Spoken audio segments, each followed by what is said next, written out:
In order to be happy, we must rid ourselves of all expectations. Because all expectations that we have, where do they lead? Nowhere. You see, a lot of people, they have expectations of where they're supposed to be in life, what they're going to be in life, what existence is supposed to give to them. But the Great Mother, the Great Divine, she doesn't like that mentality. Because the Great Mother, the Great Divine, is like a king who wants to give away his kingdom to his sons. You have one son who's greedy. He says, Father, you should give me this and that. I do all this and you give me nothing. While the other son, he asks for nothing. All he can do is praise his father and say, what a great king you have been. It has been an honor to serve you. And that's who the king gives his kingdom to. Not the son who thinks he's done something and then deserves to get something, but the one who's actually doing something. And this is the problem in society, is that we are so demanding of the world without giving anything back. In a sense that instead of fighting with the world, demanding of the world, what if we gave love to the world and we find out what love the world would give us back? Because I'm not saying that, you're all just the ideal peace and love and you have, no expectations of how people are supposed to treat you. But I'm saying you don't take those expectations seriously.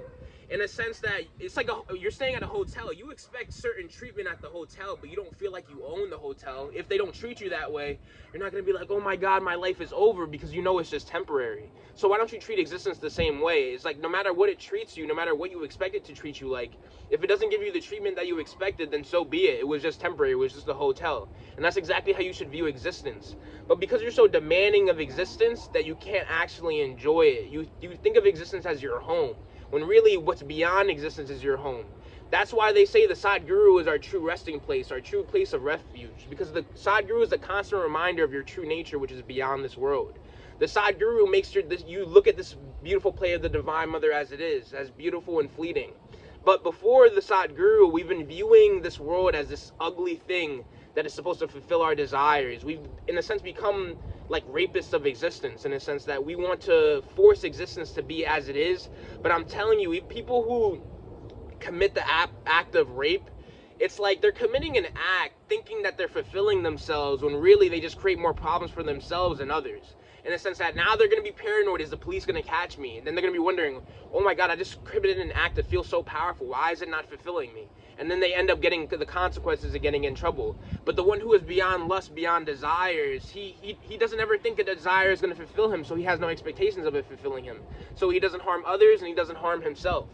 And that's the problem with people in society, is that they are so demanding of existence, so demanding that it should be as it is, that they end up being rapeful towards the Divine Mother, in a sense. And it's funny that the Divine Mother is, in a sense, raping herself, in a sense. And a lot of people think the Divine Mother is just a good part of existence, but really the Divine Mother is the bad part of existence too. And that's what makes people have this havoc with God, in a sense, or this argument with God, is that a lot of people who are atheists, they're like, okay, how could an all good God do this and that? Well, God is not all good. God, the beauty of accepting the goddess and having no expectations of her, is that accepting that she is also an asshole. The goddess is also an asshole as much as she is also a kind-hearted person, because the goddess has to do what must be done for the greater whole. And this ego, this me and mine, thinks that it's so important, that things should happen its way, things should happen a certain way, but it's just going to happen as it does no matter what. It's funny that the goddess is the revolutionary, the one who expects to change things, and the one also holding it back. That's how hilarious this play of the goddess is. And that's how sages are able to do such great work while also being detached. While they might stick up for people, they might show anger, really deep down they know it's all the goddess's play.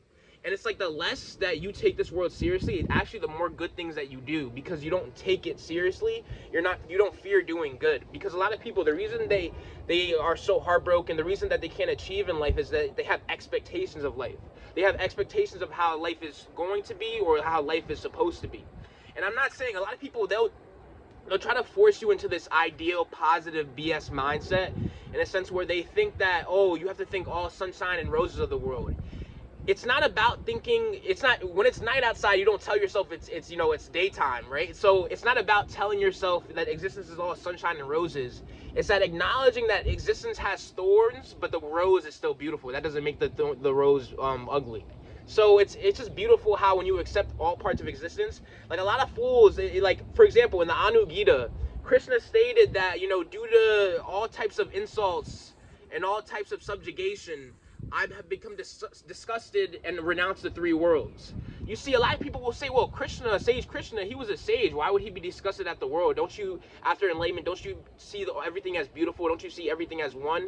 Well, he saw everything as one, and he saw existence, and he accepted existence, but that does not mean he wanted to take part in its nonsense.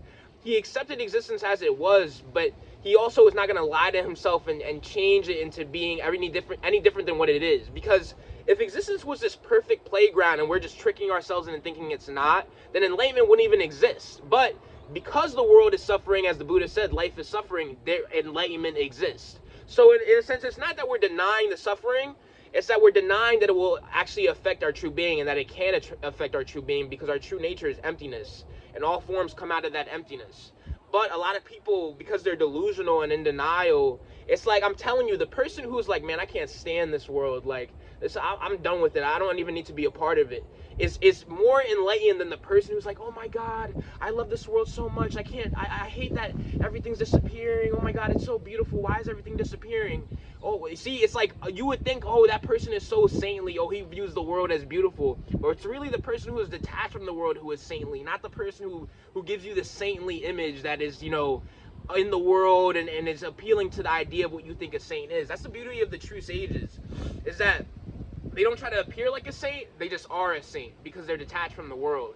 And that's the beauty of the truth, is that, you know, a lot of people will try to fake, and that's the beauty of sages, is that they teach you to let go of your own expectations, because there's a lot of sages who will do the opposite of what you think they should be, or do the opposite of what you think they should do, and it'll truly surprise you. And this is the power of devotion to the Guru, is that the more we learn to let go of the expectations of our Guru, the more we learn to let go of the expectations of the outside world, and the more we start to view the world as the correct view, as the Divine Mother, in the sense that for whatever it is beautiful.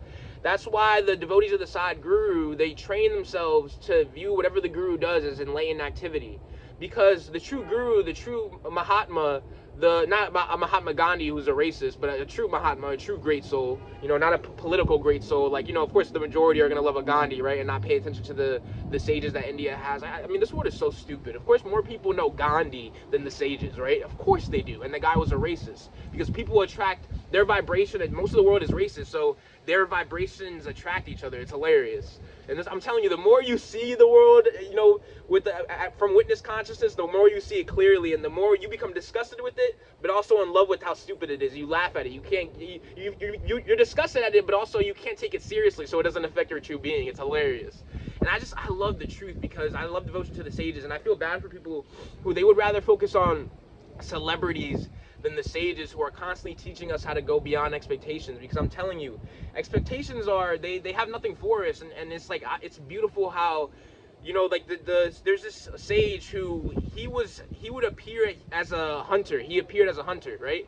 And he was like chopping meat, and like the person, one of his students, somebody had told him to go to this guru, and when he found the guru, he was chopping meat. And the guy went to him and he was like, wait a minute, how the hell are you a guru? You're chopping meat. And the guy was like, well, and then the guy waited, he just smiled, and it's like, wait for me to continuing my job. And then after the guy was finishing, like, you know, doing his job, then he taught the student, and he taught him meditation and everything. And then the sage said to him, you're so concerned with my job, even though what I'm trying to teach you is beyond the mind and body, and I do my job with my mind and body. And the sage and the student was just wowed. The disciple was just wowed. He became a disciple of the sage, and he realized that how much spiritual superficiality, how much he thought about spirituality, how much he thought he knew, and really he didn't know. So that's the beauty of the sages, is that they teach us to let go of our expectations. That's the beauty of the gurus.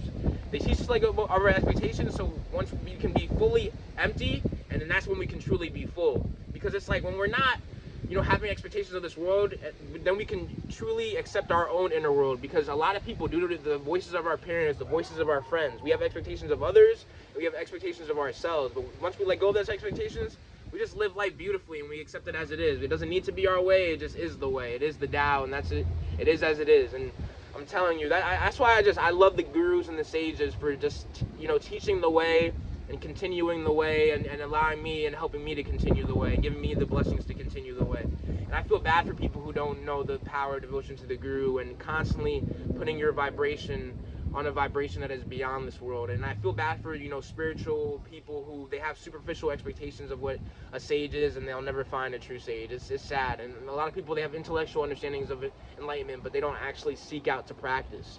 And it's like, I'm telling you, practicing not having expectations and getting that practice from a Sadguru, not just looking it up and, you know, trying to outsmart the game, but actually, you know, seeking somebody who's enlightened and who can help you reach the inner master. I'm telling you, is like, you just have to let go of your expectations of what you think that master is going to be, and you'll find him very soon. So I'm telling you, there's no greater treasure than finding an enlightened guru. As my guru Amma says, meeting a realized master is like being reborn.